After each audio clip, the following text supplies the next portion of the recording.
Because obviously it's maybe true that they might have reached like that is actually good. Dreamhack and probably finals as well in December. Basically ruining their chances of reaching 2 players because like you said, I think they could have a very tactical team, very methodical, strict. They were, for example, with the best players for the superiority rounds, 5 and 4, 4 and 3, they would pick everything because they were so strict and had such a reputation. Whereas that makes them good players. We're all playing my board here. So I'm not quite sure what that changed. But at least the timing would have changed. It's impossible about the timing. It's just god awful. Right, well, I've been told I'm going to call this so I guess it's prediction time. Okay. Oh, wait, do it again. I'm going to talk a bit about backstage as well. So, predictions from you, maybe for all of my. I would look for a straight 2-0 2-0 and be great. Yeah, so it's all about it. Guys, right, anyway guys, wonderful meeting boards. I'm now going to go all up to make a match again. Can I ask excuse captain of LT, is that correct? No, he was at the 13. Oh, so what did you get? Talking about that. You have got time as a coach to kind of get involved in the role because it's only been randomized for a short period of time now. As a coach, I've been involved a little time with LT, with a pretty bit. I've had experiences with that, we live across technology, so I know most of the things that they have to do. Listen to me, we haven't practiced anything at all. It's a new lineup, we've had it for a few days, but we're pretty confident that we're good. Do you think the fact that you guys haven't been together for a period is a valid excuse for what happened yesterday? Oh, for sure. Yes, it is. I mean, we didn't practice and get delivered with them yesterday. They didn't make hard as the first half, but for sure we had a game plan yesterday. We were in the, we had a business, we was the smoke, we was the flash in the first 5 round, and all went down there, but we was at the sticks today. Alright, and what do you think then about it? What do you think the chances are against these guys? I don't know. That's kind of a hard question right now. Later on, for sure, I'd say we have better chances. Not that we're going to lose. We can do good today. We have to surprise them. They don't know anything about it. Is James? I think he's here. I think so. I have no idea. He doesn't have a hotel book, so I think he's just trying to find somebody to crash with or some shit. I don't know. Typical James stuff. Reserved time. Oh, he was here yesterday. I think he was here yesterday. I want to say, yeah.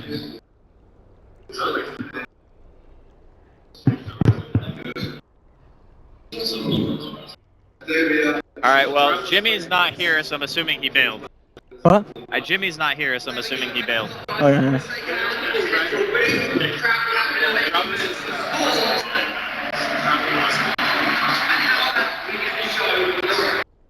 10 seconds remaining. What's the medical word for having like your dick chopped off? Or is there not a word? Like, you mean all of it? Yeah, is there like a word? I mean, you call it being neutered, I guess, right? Well, I mean, neutered is usually referred to the balls, not the actual dick. Next to me. Yeah. It's actually a thing. Oh. Alright.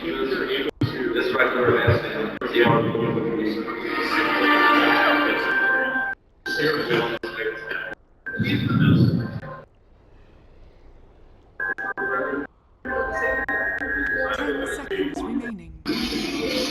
Welcome, ladies and gentlemen, to the media special 3 games for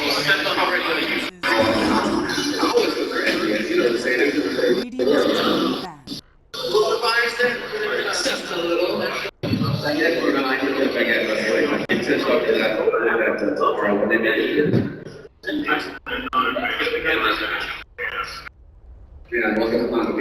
little. Seconds remaining.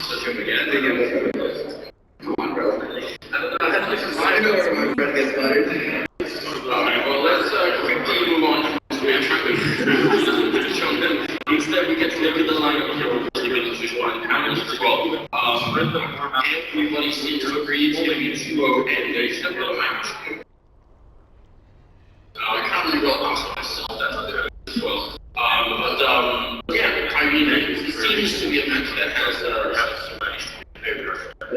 you know, we can't be sane and have watched CS before and not favor any of this match. That's not that being said, we're doing some damage. I think we're also waiting to see what Taco and the next game now added to the roster. And we're already some really attention to the Aurora, as I say that. Happy for any way. It's not causing our misery. It's not a headshot.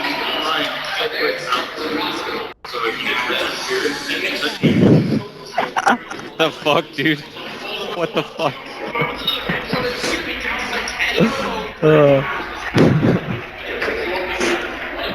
Way to start the they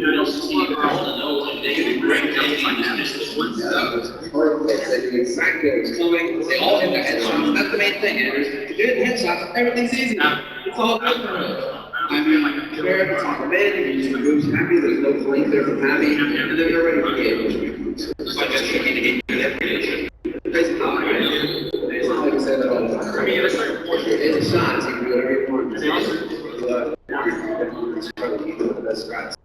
Right now, I mean, it looks like a user strat for them. Both side. Tech9, Kevlar, bit of nades on Apex, he's stuck on the block. So we'll see if you can get Tech9 to 1. Or just a straight gun, but it is going to be a very quick aim push here.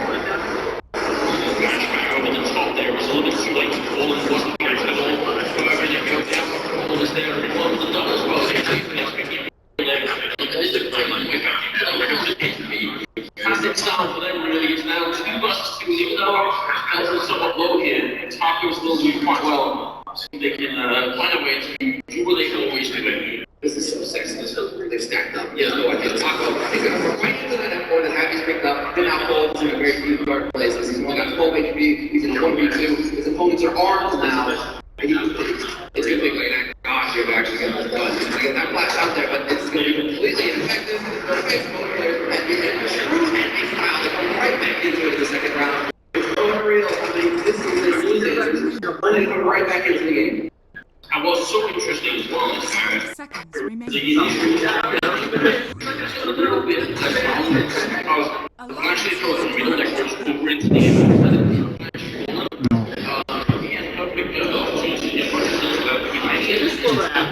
Very, very easy. To get to control, you must see open test. There were 3 teams from the past 3 charging the on side. And it was further look at this one. All SGs every song. Their strategy is not to get into that, you know, all the time. Great flash at the top, pop flash on the usually never does. But everything not wanting to get into that, you want to be fighting with it on here versus everything gets out of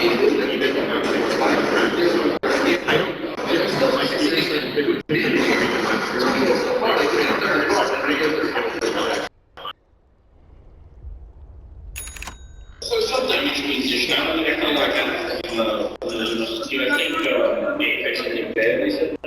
also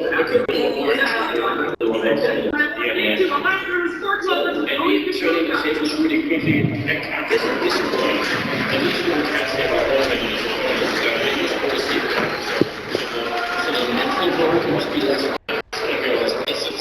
D, welcome back to the casting desk with myself, OD Pixel and Draskell. Game 2 between Alliance and 4 Clovers, and we're seeing the loader Abaddon. Talk to me about it, Andy. Is it the hero?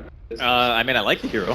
Don't get me wrong. I mean, I like playing the hero a lot, but is it the hero? I guess we're gonna have to find out, because I mean, this is something that I don't get a chance to see too often in terms of lineup. Like, what Alliance are running is drastically different from what they did in the first game. Cinder already mentioned it on the panel. Like, this is a little bit off center in terms of overall draft, but they do have some ridiculous 5-man potential. Their ability to push, take towers, and their tankiness as well. Like, you have Lone Druid, Abaddon, Bane, Tusk.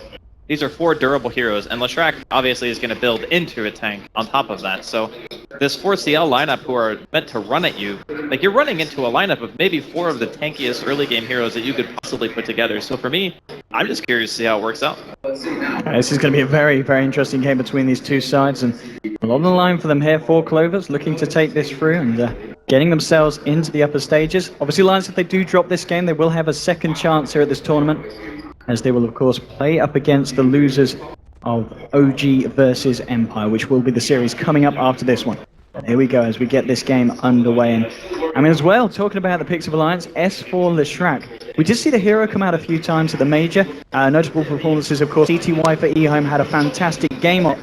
Is this the game for Leshrac? We obviously heard on the panel that they were talking about how it can deal and have that pushing potential, that the Treant isn't as much of an issue because you can commit to a tower push with the Diabolic Edict.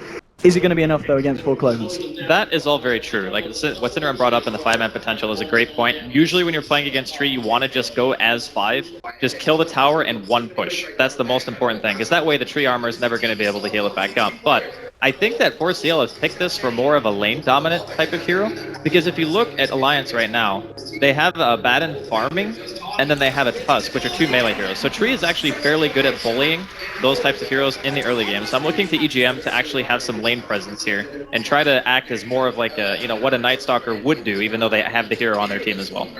Oh, look at that. According to the stats, Loda hasn't played this in competitive since 2013. All right. He's got a 66% win rate over 3 games, though.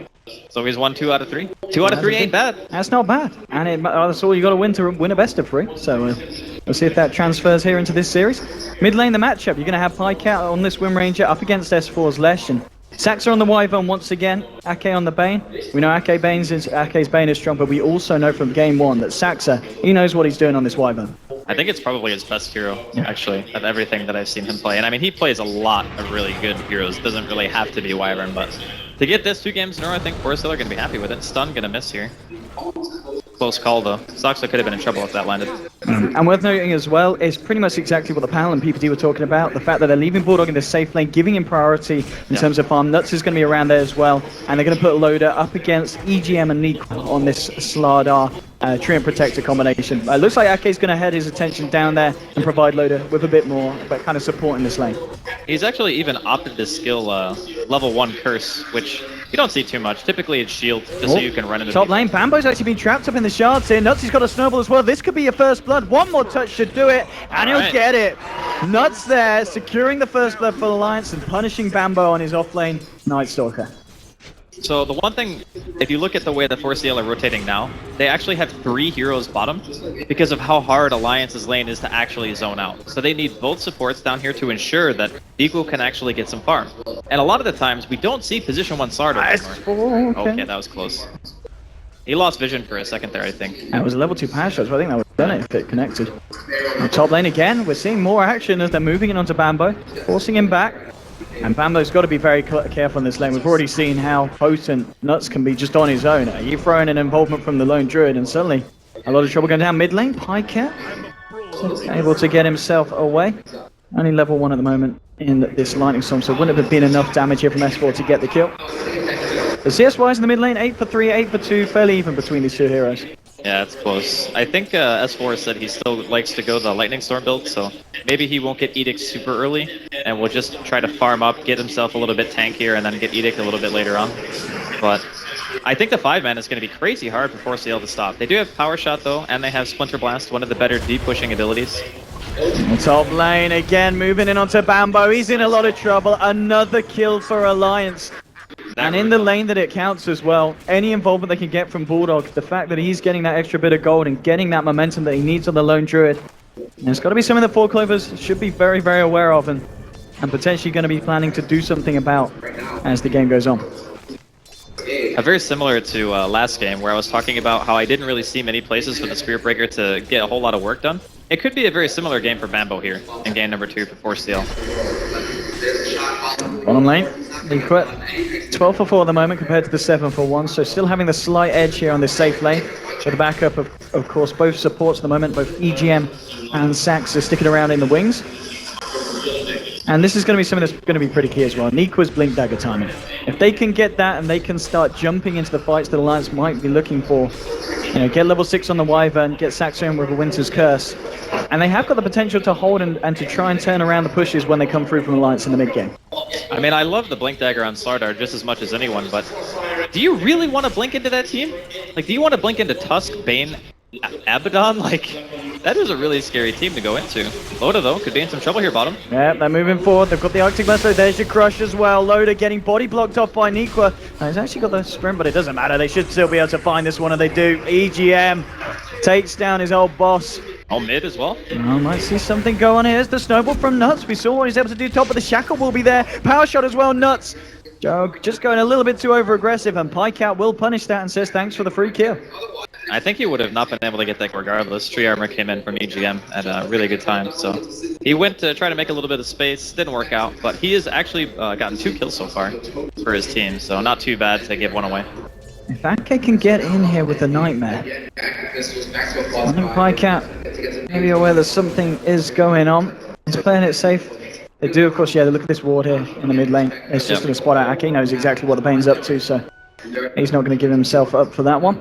And Ake unlikely to find anything here at the moment. This Pikeout is going to be able to play it fine, play it safe. I'm really unfamiliar with these types of lineups for Alliance, so I'm wondering when their actual timing is. Like, do they just get one item on a lone druid? Like, does he just rush Radiance and they just start trying to 5-man? Does he go for, like, phase boost Maelstrom? I guess right now, since he's got that Glove of Haste, he is opting for the Midas very early on here. And Bulldog's farm, of course, still very good. 30th rate at the moment, top of the CS charts. So he is having the time that Alliance would have hoped him to do so in the safe lane. But as you said, it's all about the timing, and with something a little bit unorthodox from Alliance, we're just going to pretty much have to wait and see what their plan is, as it's... Well, they're definitely going to 5-man. Like, there's no question about that. Like, they have Lone Druid and they have Lesh. Yeah. So they're just waiting for S4 to get whatever farm he needs. Like, if he wants to go for Bloodstone, or maybe even Yules this game, wouldn't be too bad. You can dispel Silence off yourself if Loda's not in the area. You can set up stuns to get some catch. Like, that's the one thing about Alliance's lineup they're kind of lacking, is they don't have a really good catching hero. So maybe Yules is going to be the item from him. Otherwise, Bloodstone is also great. You can just be that beefy kind of frontline hero with a Lone Druid Bear and just mow down towers with Edict. Worth noting as well, even though we saw Bamba go down twice in that top lane, he's not doing that bad off the back of it. With 6 minutes in, he is level 5, and he's got a few CS as well. S4 actually chasing down Pikeout. Ake just trying to get in close and trying to look for a Nightmare. Wasn't able to get it off in time. Nonetheless, Pikeout just being forced back. He's got the bolt charges, so he'll be okay. And CS at the moment in the mid lane. S4 now with a slight lead as he did back off and clear up some of the camps in the dire jungle. And that's even with the help of Tree Armor, so S4 is doing a really good job in this middle lane. Even starting to prioritize giving Ake a little bit of the farming experience, because Lesh is really good at farming the woods. Let's see what the next plan is. S4 just getting himself sent out that energy boost. He's got the arcanes done so he can sustain himself a little bit more with the spell spam in the jungle. And that's your Midas done now on Bulldog. So a couple of big items coming out at this point, 7 minutes in. And it's going to be a timing that I'm sure Bulldog will be very happy with on this Lone Druid. And right now, it's a very slow-paced game in comparison to what we saw last time. See his speed up. There's a Nightmare from Ake, but it's in fact the fight from 4 Clovers. They're looking to lead in. They'll get the silence onto Nuts, making sure there's no snowball, no shards. And they'll get themselves a kill onto the Ake Bane, who was looking to go aggressive himself, but 4 Clovers, they were ready and they were smoked up. And S4's got to be a bit careful here in the jungle. Was being hunted down by Bambo. He's got the illusions to scout it out here. Bambo. Looks like he's not going to be able to get wind of that one. And he will just get himself out of there. Where that Lone Druid, Mr. Bulldog's around the corner as well, so doesn't want to get caught out of position here, Bambo. Well, we talked about him early, how he was giving away like a kill or two, but in reality, he's still level 5. Yeah, so if you compare what he has versus what Loda has, he actually has more CS, and he's starting to be active around the map. Abaddon is one of those heroes where you either 5-man with, or you sit behind one of your carries, very similar to what a Dazzle does. Or you can just be like the YOLO Abba who runs in, and eats spells for his team so you can proc that ulti. But daytime's gonna roll around now, so Bambo, not level 6 just yet, doesn't have darkness. And yeah, it's pretty much just farm, wait until either the Slardar gets a blink, or wait until Bulldog gets his one item to feel confident in pushing, and then just go. AGM just trying to harass back Loda out of this lane. Now we're going to see 4 Clovers. They do get an Invis rune here on Bambo. They're going to try and do something. Loda, he has just hit level 6, so we'll have borrowed time. And he might just need it here. Bambo moves forward. Loda, there we go. Yeah, they're going to go for it here. Okay, do they have the control? Actually, Loda, I think he popped the ult there straight away. Yeah, and now off the back of that, they should be able to find this. And at the same time, they lose the Tusk elsewhere on the map. They'll get the kill on Loda. So 2 heroes going down across the map for Alliance. Ake coming in with the Bane. There's the Nightmare onto Bambo, but there's no follow-up here to go in as well. And 4 Clovers getting themselves 2 very tasty kills. I'm a bit surprised. I think S4 was maybe healing in the well or something. That's why he didn't TP bottom. But if he was there, it would have been a heck of a lot of damage output. Because again, all those heroes were in fairly close proximity. Loda lived for a long time. That was not a fast mid lane. S4 if he can get the stun here. He's holding onto it. Pycat looking for the jukes. He'll be able to juke it off. And Pycat does manage to get himself out. Nice little bit of footwork there from the Wind Ranger. If that stun connected, she would have been dead. Yeah, for sure. I thought he was actually going to hold it because his lightning was going to be up in a second anyway, and the wind run was wearing off like around the same time, so you could have went for the slow into the stun, but after seeing maybe a little bit of rotation, a little gun shy, I decided not to try to go for it. Radiant's middle tower. 5 for 2 at the moment. Things looking good for 4 Clovers in terms of the kills, but the farm's still very good for Alliance. At the top of the CS, both the Lone Druid and this S4 Leshrac. And yeah, Bulldog. It's going to see what he goes for here in terms of items. And when he starts to kind of leave his lane or start to at least push down this one and go a bit more aggressive. But at the time, the playstyle that he's going for is certainly paying off. And 4 Clovers unable to do anything to punish him at this point in time. Oh, that's because we haven't seen Nikwa's blink actually come out yet. Like, it's 10 minutes in. He's 1,500 gold right now on top of the treads. So until he gets that, again, like 4CL, we talked about how Alliance don't have a lot of catch. 4CL are pretty much the same boat. They actually need blink daggers in order to start being able to pick people off. And here we are from Alliance. This time, it's going to be them looking for the aggression. S4, Nuts and Loda, smoking up now into the Radiant jungle. They know that Nico's working towards that blink. It would be a big kill if they can find it. And here we go with the snowball straight in onto the slider. The punch is there as well. They will remove Nico from the game. And exactly what they need to be doing, slowing down that blink dagger timing on the slider. And here comes the Edict, already level 2, so it does a reasonable amount of damage, and there's no glyph, so this should be actually quite an easy tower for Alliance. Like that? Yeah, he's got a DD. Yep. He'll try and look for a tower trade himself. Alliance sticking themselves down bottom, looking to commit, and it looks like it will just be the tier 1 for the tier 1, so I think 4 Clovers will be kind of happy with that one. Well, I mean, I guess in terms of resources committed, Alliance did more. Like, they brought 3 heroes down there, they use a smoke, and they commit everything for it, so yeah, trading the tier 1 for top lane. Alfredo moving on to Saxa. He will cold embrace himself, and Bulldog brings the bear back. You know, Winter Wyvern's actually got to be one of the better supports against that hero, just for cold embrace. Like, as soon as you get a root, you just throw it on him. He's looking for a wraparound here. Is he going to go for this? 2 heroes, it's just him and Saxa. Saxa does have a Winter's Curse. Bambo positioning himself right around. He could have gone a nut straight away with the void. Crippling Fear as well. Winter's Curse gets dropped. Bulldog starts hit away as his own nuts, and nuts goes down. Now the tricks for Bulldog as well. The Arctic Blast slow is there, but they're not going to follow through. Bulldog just a little bit too tanky for the side of 4 Clovers to want to go full on aggressive. We actually rotated the full 5-man here from 4 Clovers up to this top lane. Bulldog thinking about going back in, but EGM is there in the sidelines. Nature's guys. They've got the Amplify out. Oh, the ult. Oh! A lot of hate coming down onto the bear, as it did just connect onto him, not Bulldog himself, as Bulldog will be able to survive. That is Alfredo down. He does have a resummon, not until 30 seconds though, so a bit of time that Bulldog's going to have to spend on his own. Oh, S4. That's the crippling fear, and that's his crush. S4 getting caught out position as 4 Clovers just catch him as they pretty much just back out of the jungle. Yeah, well, he was chasing down Pycat near the secret shop, so he got that solo kill. And then obviously 4CL know he's there, so on the way back he just gets caught because he didn't have a TP in his inventory. But he did spend his money before he died. Oh, Bambo's going to get haste rune. Is he going to go for the Bambo? There's no way, dude. That's an ammo. You don't chase that. Yeah. Level 3 robotic shield, borrowed time. Yeah, let's not try and go for it yet. It's an interesting style, though, that Alliance are adopting here. They're kind of sacking Loda, using the Lone Druid timing. Just have that really tanky frontline lineup with an Abba shield or 2 to back it up. It's very hard, actually, to deal with that. Because if you look at 4CL's lineup, they don't have really great burst. They're not good at killing Lone Druid when he's in true form. They're not really good at killing Abba either in like a 5 versus 5 engagement. So I think that Alliance, they're still going to be okay as long as they can hit that timing. Okay, we'll get the D ward here. So Saxa will be feeling a little less comfortable on his own. As I say that, the backup is there, and they got the might be blink too. happy keeping Saxa.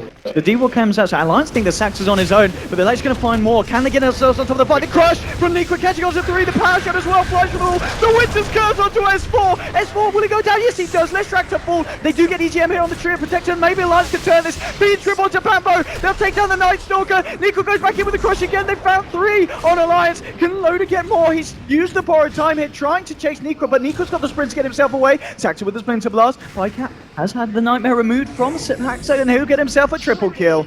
As Alliance lose 4, Pycat moving in for more with the win run. Wants to try and find an Ultra. There will be a brain sap. Okay, now out of mana, and I think he might be out of luck as well. Power shot from Pycat. Game 1 was the Pycat show, and now on this Rim Ranger Ultra kill at 14 minutes, we may be seeing a bit of a rerun here, Andy. I mean, that curse from Saxa as well. Like, Pycat, Saxa, there was a 2-man shackle. I think it was a 4-man curse, I want to say. Bulldog was the only one who didn't get hit by it himself, but his bear actually did. So that choke point, they end up smoking in, getting caught in the worst possible way. 3-man crush and a 4-man curse. That was like the worst possible start for Alliance into that team fight. And off the back of that, for the Pycat, 250 gold away from that axe. S4 is going to walk into a Night Stalker here. And Bambo is punching pretty hard with his face boots, and S4 says, take me to Roche, but Pycat there with the snipe. This Wind Ranger getting the kills, and S4 did not want to go up the high ground there. Yeah, that was, I mean, it's one of those things where you don't really think about it, but a Night Stalker at this stage in the game, if you're alone as a Lesh, you can't really do anything, right? Like, you don't have any escape mechanism, you didn't go Yules, you're going for Bloodstone, so you can't dispel the silence. Like, there's a lot of reasons why, like, this particular game is going to get really hard for Alliance soon if they can't get their 5-men going. Yeah, this is going to be Roche going the way of 4 Clovers. Alliance, they don't have an answer at the moment. Aegis, yeah, Pycat will take it. Chops his null tally. Who needs that at this point? And Loda is all alone. Saxa just trading hits. Looks like the side won't go for him. They'll go for the Tusk as they call him out with his shackle. So 4 Clovers yet again, finding the kills, finding the Roshan. And the momentum is certainly now there for the Radiant. Yeah, the first reveal of the Blink Dagger from Nikwa came in really big for 4CL this game. He did have that one unfortunate death, but as soon as they went top and killed the bear, they gave him all the money he needed to be able to finish the item. So I think that bear pick off into the really good team fight for 4CL just put them in such a dominant position. Yeah. And after having smoked up here, they're just looking for a little bit more. Alliance in force though in the area. Okay, well, they're gonna walk in. EGM, the Nature's guys, he's gonna be right for the time being. S4 moving in, looking for more. Still smoked up, 4 Clovers, they're going to jump straight onto S4. There is the miscoil hill, can they come alive with the snowball? They can, maybe they can turn, but no, the ult comes out from EGM. They catch them out, Alliance, can they stay alive? They've taken down the Winter Wyvern. They're moving on to Pycat as well. Pycat gets the power shot off, he takes down S4 and he's got the Aegis. Pycat's going to be there for round 2, but Alliance, they're still in pretty good full force. 4 of them still alive on this map. Bambo's caught out here by the Entangle from Lone Druid. The bash goes through, they should be able to find this. Bambo trying to run, trying to hide, trying to juke it. He might just turn though, because Pycat with a focus fire onto Nuts gets the kill on Tusk, and now double kill. Can he get himself any more? Pycat, the power shot, won't be able to find the kill on Ake himself, but the team does get it. Now with the shackle onto Loda. Loda falls as well to avoid from Bambo, and now Bulldog, he's on his own, has to get himself away from this, and it's not even over. Nikwa gets the crush. Bulldog holding on to his dogger, but he might have to say bye. No, not today. Pycat takes the kill. Mercy on the privacy of Dong. And it's 19 for 9 though, and again, another fight that 4 Clovers, they're just taking them every time again in game 2. Well, to be fair, if Pycat didn't have Aegis there, I think Alliance would have ended up winning that fight, for sure. But the unfortunate part is amplified damage plus focus fire hurts a hell of a lot, who would have thought? Even though Alliance did a really good job of keeping S4 alive for a long time, actually. Yeah, we're going to get to see it again. Let's have a look at this. I mean, Score Esports. Get it up. This team fight was really interesting because S4 gets caught out. His team's actually quite far away, but you can see they open up on him. Shield comes in from Loda and a snowball, so he actually brings S4 back into the middle of the fight, which ends up setting up a curse. And during this whole time, S4 is only dealing damage to one person, because Pycat's the only person in the area.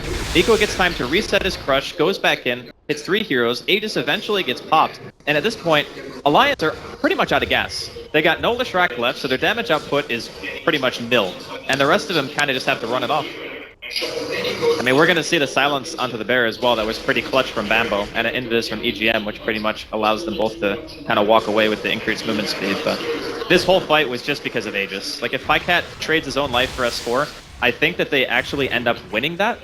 But sometimes, you know, they gave away Roshan because they couldn't win the team fight top, and obviously 4C&L have a good lineup for it, and that's just Dota. Absolutely, in 4 Clovers. They're looking to Dota all over Look at Alliance how many now. wards they had, by the way, in the same spot. This is not what I would call the most efficient warding. It's just 3 in a row. The Orion's belt of warding it from Alliance. And, well, they're going to be able to look up to the stars, Jackie Mao style, and ask for something here if they want to turn this. It's looking good for 4 Clovers. Pycat with a focus fire onto S4. The embodied shield isn't enough to save him, it is just. He'll get S4 out of him. Oh, Nikwa with the Bleak Crush onto 3. The Winter's Curse onto Loda. Can they turn this one alive? I don't think Cat Bulldog's just TPing himself out. He wants to hold on to his man, and he will. He gets himself away, but Ake won't be as lucky. Loda now in the retreat. Borrowed time has already been used in fight. The Void Slow is there. They close in. The Crush from Nikwa. They take themselves a third. 3 kills for 4 Clovers, and once more, Alliance have nothing to show. I gotta say, Nikwa, he did a little bit of an interview yesterday, said he didn't feel comfortable about how he played. I'd say this game more than makes up for any errors he made in the previous series. He has actually gotten like the best crushes that I've seen so far in the tournament.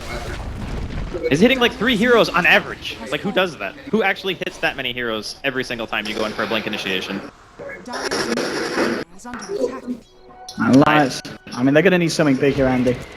Well, they did pick something that's a little bit unorthodox, and when that happens, sometimes you might not have a clear idea of like when the lineup is supposed to come online, like what items you make and what heroes to make sure that your lineup really comes to its full potential. And I'm not sure if that's exactly what happened this game, but I don't really feel like Alliance are totally comfortable playing this. Still 20 minutes in. The overall difference here on the graph. As we saw 10k in terms of gold, 7.5k in terms of XP. I mean, it's not something that we've never seen a team turn out before. But the way that 4 Clovers are playing today and what we saw from them the other day as well, they've just been on absolute form this tournament and at this LAN. They seem to be just gelling perfectly as a team. Yeah, I mean, there's been a couple of close calls though. Like that last team fight in the woods, I still think that was Alliance's fight had they not had 2 lives in the Wind Ranger, but the other thing too that I didn't really think about in the draft, but the Night Stalker actually just annihilates Lone Druid with silence because you can just put it on the bear, and a bear with a 50% miss chance is a sad bear. Like you're putting all your money into that thing and it just can't hit anyone. So I'm not really sure when this hero is supposed to come online for Alliance, but it's got to be soon. Pycat takes himself the tower. Alliance trying to take a tier 1 in return on the top. And they should be able to, so they do get themselves the trade. Bambo knows that Ake is there. Did see him come past this Radiant Ward, and Ake is just going to CP himself straight out here. Whether someone may be looking for him, and Bulldog will find the top tier 1. Meanwhile, Pycat, he got himself, of course, that tier 1 on the bottom, and now he's looking to take more. Takes a tier 2, so a 2-for-1 tower trade, favoring the side of 4 Clovers. More money into their pockets, and Pycat, he's been having a great morning, Andy. He really has. I think he's, so far, in both games, he's died 1 time. Yeah. 1 time. That's actually incredible. So, going forward in the game, 4C&L, they're just going to look to try to control the map with a Night Stalker. That's one benefit that you always have with this hero, is you can just pressure the enemy team, pop darkness, force them back in their base, get map control that way. Bulldog, if they lose him here, he's got to run. Bambo. Okay, focusing on the bear here with the amplifier and the focus fire. That is going to be the bear down. They do heal it up a little bit. Nikwa goes in with the crush, though. The power shot to throw for as well. There's a Fiend's Grip onto Nikwa. Maybe they could turn this if they've got the control to burst it, but the Winter's Curse come out. Nikwa just walks in. He gets himself out of that, regardless of how many ults Alliance throw down on him. They just could not kill the Slardar, and 4 Clovers are able to safely disengage. I'm not really sure how Alliance kill a hero at this point.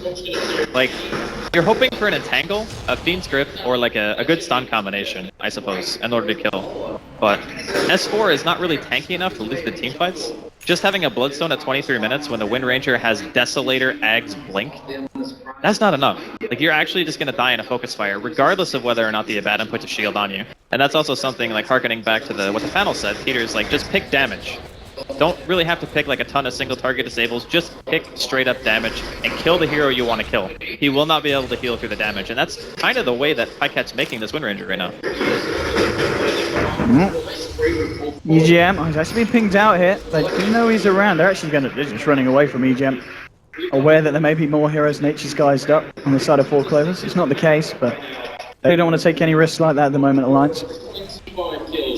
I mean, talking about the Nature's side, the Dream Protector as well. More than halfway towards that Aghanims, and that is not going to make things pretty for Alliance.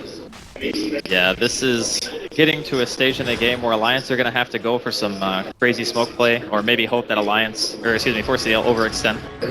That would be one way to get themselves back in. A couple of lucky entangles kick you a long way, but I really think against Wyvern and Slardar, Lone Druid's just really not that good. Between the two of them, your Bear is just not tanky because amplified damage. We saw how fast Alfredo dies, right? You focus fire on an amp and he's just a goner. The other thing is if you entangle and you drop a Cold Embrace on that hero, Alliance don't really have a ton of magical damage outside of just a Lesh. And we've already seen how hard of a time S4 has living, even with the Tusk and the Ava both in the area. Let's see what the next point of call is here from the side of 4 Clovers. I mean, we're talking about the Ags on the tree, and there's of course going to be an Ags on Bambo fairly shortly, so yeah. They're going to have all of the vision this game. They really, really will. And Alliance are going to be pretty sad about it, I think. Into the Roshan pit. Nico and Pycat ready to go to work with the Deso and the Amplify. This is going to be a very easy one, and no chance of Alliance even thinking about trying to contest it in time. It's going to be dead so fast. Yeah. I mean, Alliance's team isn't even really that great fighting around the Roshan pit. That's another thing about their lineup. They can kill Rosh, but they're not really good at fighting in enclosed spaces where you got multiple like blink initiations on 4CL. Saksa also having his blink dagger now, of course, on top of the Glimmer. And it's going to be an Abyssal Blade rush here for Bulldog, I suppose. Okay. I mean, we talked about the potential of getting a kill. If they can, successfully focus down one of the heroes, yeah, they should be able to find something. But at the same time, it's just a question of whether they can live through, or 4 Clovers are going to be thrown back at them. Well, there's a couple of big problems. The first one is Alliance cannot push out waves because Night Stalker. I mean, right now they have Darkness Pop, so no one really feels that comfortable leaving the base. They have essentially no vision. They have one ward top near the rune, but that's it. Alright, daytime rolls around now, so maybe they'll feel a little bit more comfortable. But even in that sense, no one's really that good at pushing out the waves. A lot of times you see people who play Lone Druid just buy Radiance and Maelstrom to push out the creeps, but he's gone for Abyssal Blade. So he has absolutely zero wave clear. This is a full damage utility build inside of a team fight. So if he's not doing that, I mean, look at this Bear does not really kill the creep wave that fast. How are you going to try to force 4CL to react to anything that you're doing if you can't even push out more than one wave at a time? Dire's top tower. There we have it, 4 Clovers. You're talking about the push of Alliance, and it is certainly the push of 4 Clovers that's incredibly fast. Pycat and his build with this Deso. Absolutely perfect for the way that this game's gone. And the way that they found themselves in positions just to push down layers and take towers. He's got a DD, he can just focus fire the tower. Like, there's Glyph, but Alliance are going to have a really rough time winning a team fight right now. Nice 4 comes through. Starting to lead the defense. Loader and Ake there to back him up. Forcing back the Wind Ranger. Cleaning up the creep wave here with the Pulse Nova. And there we have it. There is the Radiance now done as well. Ah, he disassembled. Okay. Yeah, he bought the relic, so it completed the Abyssal, then he disassembles to buy the Radiance. Which I think, as you were saying, at this point where you're playing from behind, needing to clear these waves, yeah, it's the right move. You need wave you push need for sure. something like the Radiance. Now 4 Clovers. Just outside the base here. We of course have this Ags on Bambo, so they can see in. And if anyone comes too close, okay. Okay. Oh, they went for the 4-step there. That would have been nice. Okay, they've got themselves the shackle. Looking to not follow at the moment, just getting the silence up to Loader. Just teasing with Alliance at the moment. Gordo doing his best here with the Radiant Spare to push out the other lanes as they hold the high ground up top. I mean, this tower is still taking a lot of damage, and they haven't committed the double damage rune yet. So Pycat, he can save it for the fight if he wants, or he can just pop it to ensure that they actually kill the tower. And there you go, Blink Crush from Nico straight onto S4. This damage, the Shackle will latch onto S4 and Ake. Winter's Curse as well. S4 disappears. They're focusing onto Nuts as well as he tries to get himself out. The bear will go down. There'll be a snowball in, but 4Clover's still ready to fight. EGM being cold embraced up. Can they do this again? They're getting them incredibly low, and they do find the kill onto the trip. But Nikwa with a 4-man crush. Pycat with this damage onto Ake. There will be a brain sap keeping Ake alive, but the win run 4 from Pycat. He gets himself a triple kill, and is he done now? He's out of mana. He's got to get himself out of this one. He does have the Aegis. Now, can they kill this Wind Ranger a second time? That's going to be the question here. They're going to do their best here. Maybe they can. It would be a huge kill if they can find it. Pycat trying to turn and trying to fight with a focus fire, but they're not going to be able to do it. They'll lose Pycat on the Wind Ranger, and that is a beyond godlike streak ended. So 1,400 gold going to Loader. And I think that's pretty much the best bit of action we've seen from Alliance World Series. That is a huge fight for them to take. I mean, that was with a double damage in the Wind Ranger, too. That whole fight kicked off, like, they lose S4 immediately, and I mean, that's 4CL's primary target every engagement, because he's the main source of damage coming out from them, and he buys back, and it's well worth it, even if he died back there. But I think it's worth it just to make sure that they didn't even get the tier 3 tower. That's going to be a little sigh of relief for Alliance. They can now start pushing out waves. And maybe Bulldog can get himself another item on top of what he already has. I think MKB is going to have to be on the menu for him, since the Wind Ranger is such a big issue during these engagements. You just need something that can actually kill him, even through the wind run. Nequit amplifying the bear. I mean, this bear taking so much damage once that armor reduction's down. Yeah, that's the second bear, too. He can't afford to lose that one. Actually, it's only 30 seconds. 30 seconds to resummon. Yeah, that's not too bad. Fortification will come out. 4Clovers, they're going to have Pycat back up in 5 seconds, and looks like that's going to be enough for Alliance to just hold back, play it safe. I mean, if Alliance can kind of hold as they were and take fights like that when 4Clovers go aggressive, there is going to be the potential for them to turn this one around. To be fair, 4CL went very aggressive. They did go very aggressive. They did not play objective gaming. They played base dive gaming. They probably won't be doing that again. Yeah, I would assume probably not. The other thing they can do is, since they do have the Night Stalker at their disposal with the Aghanims, all they have to do is just control the map, wait for the next Roshan to spawn, go for the cheese. He's going to be the one tanking this. Straight up Fiend's Grip. They walk into this one. So Alliance will find Ake with the smoke. Maybe not the biggest one they wanted to, but I think at this point they'll take what they can get. I mean, Wyvern's still down for 50 seconds. This could be a good time for Alliance to try and force a fight. Well, the other thing, too, that's nice is now that the Radiance is actually up on the Bear, they have some other ways to push out lanes, you know? Like S4 and the Bear can push out 2 waves separately. They want to go on this. Okay, yeah, they've chosen to try and find this fight. They don't quite connect the snowball onto Bambo. Oh, Nequit gets the crush onto 2.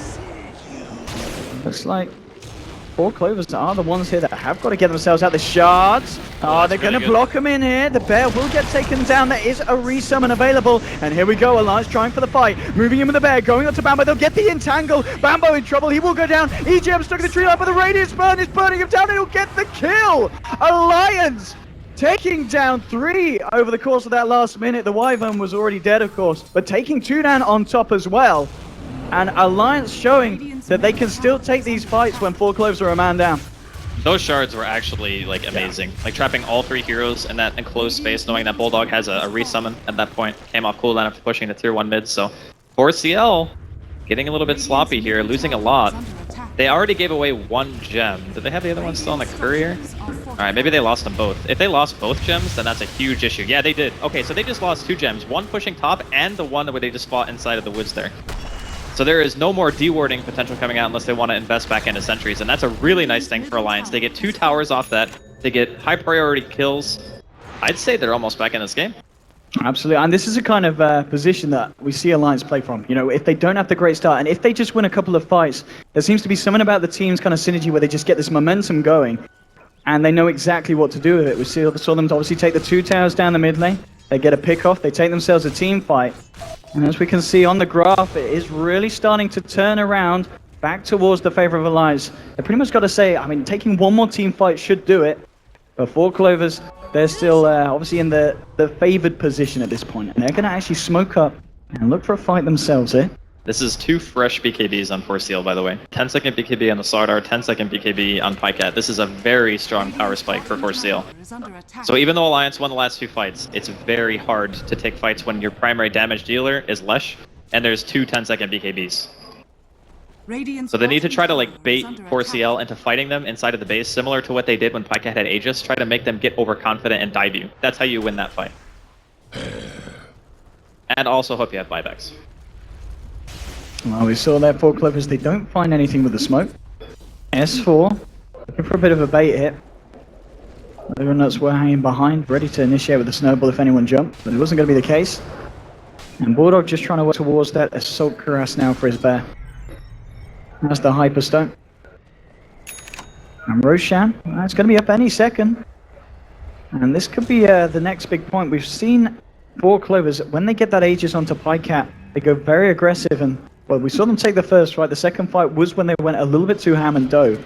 So if they're able to take that away from 4 Clovers, I think they're going to feel a little more confident trying to take a team fight against the Radiant. Because they know that Pycat isn't going to have that second chance to get out that huge burst of damage with the focus fire. Yeah. They need to contest this. It's so hard though, still. Like, this timing again, we talked about 4CL's fresh BKBs. It's so difficult to fight into them when you just don't have the physical damage output yet. Like, Bulldog's getting there, you know, he's got the AC done. But he still doesn't have MKB for the Windrunner. And he could just lose the bear here. Yep, straight in onto the bear. The bear will go down here. He does not... Oh wait, did he use the reset? Yeah, he's got the resummon. Okay, so the bear's back out. Niqua gets the crush onto S4. Amplified down as well. BKB's now been popped. They're looking to try and fight this one. Loader. Let's call it here in EGM's ultimate. They've got the Nut Snowball flying through, but the Winter's Curse to follow through. Beautiful planning from Saxa, ready to try and turn this. Loader gets off the borrowed time. Nuts will be the first to fall here in this fight. The Fiend's Grip is there onto Niqua, but the Shackle Shot will cancel the channeling of the Bane. And now they're looking to find more. The crush again from Niqua gets S4. S4's now down. Loader's been silenced up. He has the Lymphotic Shield, buying himself some time, but it's a double kill for Pycat. Niqua getting the kill onto Loader. And now they're moving in for more. Bulldog on the retreat. They've got to get themselves the hell out of there. The Shackle, buying time for Niqua to get himself in with the crush. There's a buyback on Loader. Alliance desperately trying to turn this. The Snowball's there, the Shards as well. But this could not be the fight for Alliance if they lose Nuts and if they lose more as well. It is just going to be Nuts as Loader plays it safe with Bulldog. But that was a dieback on the Tusk.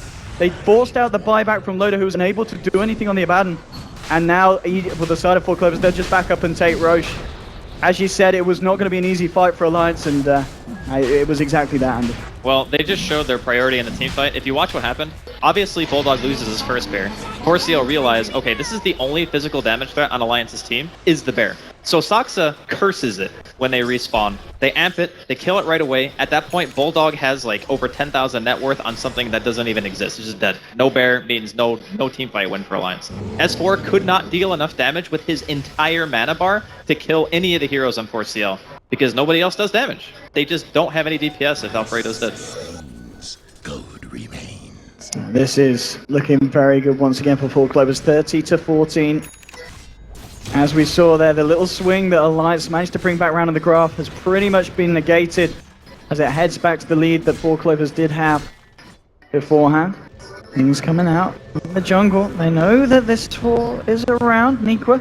He's going to be a bit off the mark there with the blink. Was hoping to find S4 running off to the right, but S4 will be able to juke it off.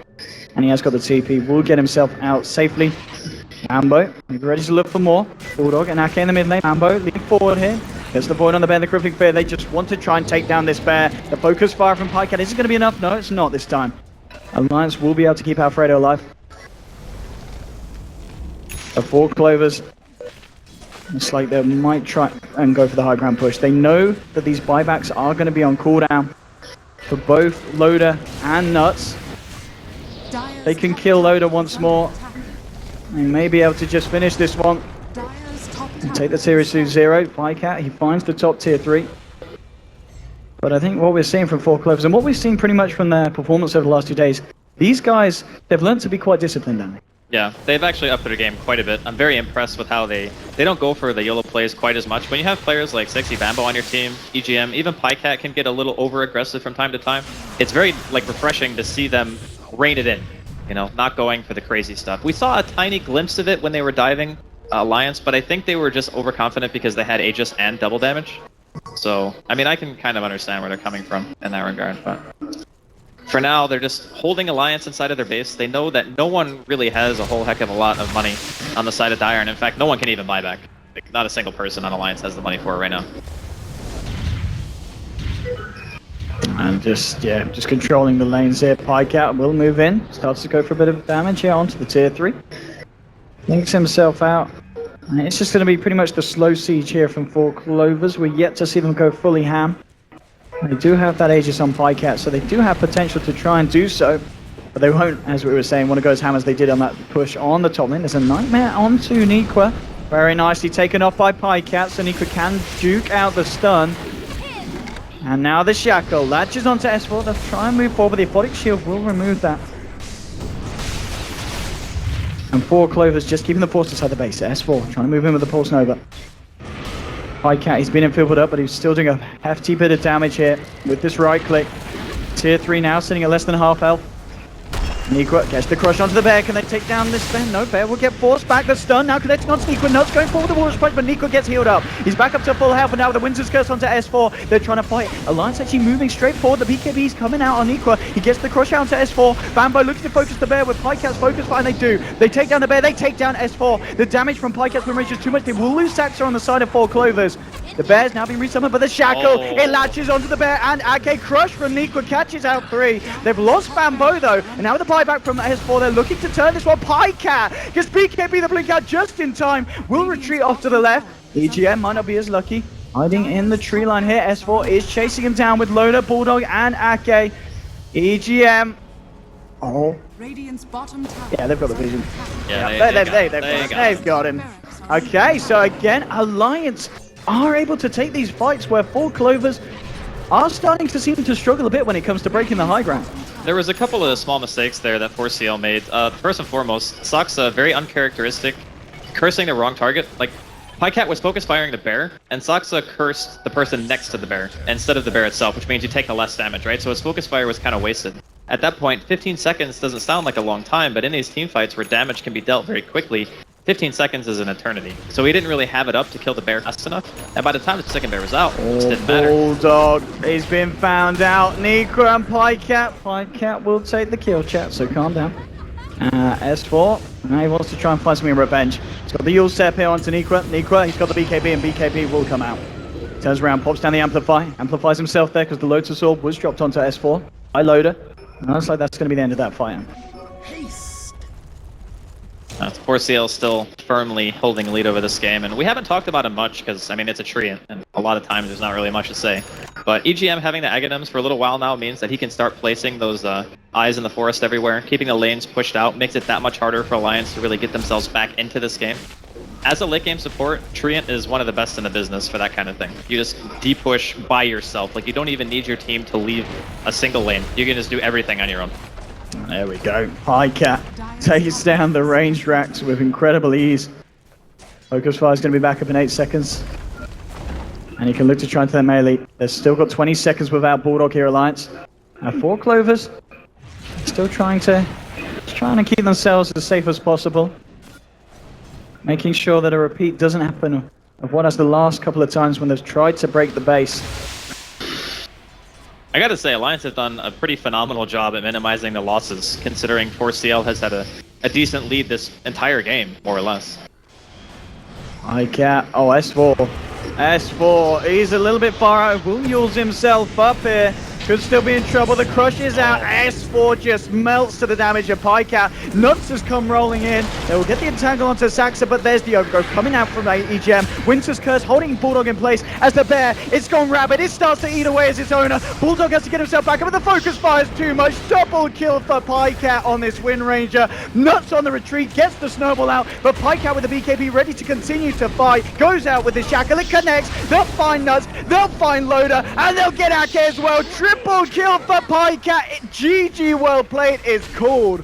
And 4 Clovers take the series 2-0 with, again, an impressive performance from the whole side, but Pycat having an absolute series. I think the synergy of this team is insanely good. Like, you got a player like Bambo, there he is on camera, all smiles, Pycat. You have these space creators, and then you have somebody like Pycat who can absolutely abuse that to its maximum. And he also has the ability to play XF2, so 4C&L just showing once again that they are not a team to be taken lightly, taking down